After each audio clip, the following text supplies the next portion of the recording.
melihat kepada bahaya dusta. Apakah bahaya dusta? Allah subhanahu wa ta'ala mengangkat keimanan seseorang bila mana orang itu berdusta. Ingat ancaman kalau iman kita diangkat oleh Allah subhanahu wa ta'ala dengan dusta yang biasa kita lakukan, maka kita akan tekan break untuk berdusta kepada sesiapapun juga, dalam keadaan serius atau dalam keadaan berkurang. Yang kedua, melihat apakah kelebihan daripada kejujuran. Baginda Rasulullah bersabda,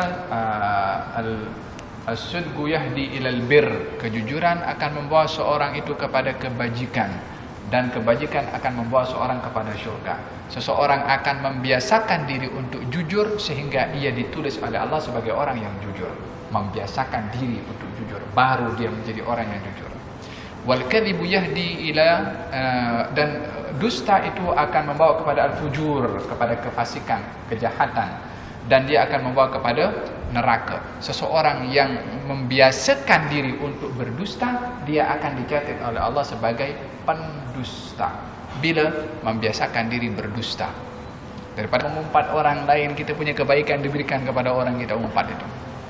Kata baginda Rasulullah, ya Rasulullah, kalau kita menceritakan keburukan orang lain, dan keburukan itu memang ada kepada orang itu, kita tak dusta. Memang keburukan yang kita cerita memang ada perangai orang itu macam tu. Kata baginda Rasulullah, kalau kamu mengaibkan orang lain dan aib itu ada kepada orang itu artinya mengumpat. Kalau kamu menceritakan aib orang lain yang aib itu tak ada, itu kamu artinya memfitnah. Jadi mengumpat tu, menceritakan aib orang lain, aib itu memang ada kepada orang itu. Yang salah bukan masalah aib orang itu, menceritakan aib orang. Yang kita sepatutnya menutup aib, bukan membuka aib. Siapa orang yang tutup aib orang lain di dunia, dia akan ditutup aibnya di akhirat. Kita lebih perlu kita punya aib ditutup di sana, berbandingkan kita punya aib ini diketahui di sana. Semua orang akan tahu. Siapa daripada kita yang tak ada aib?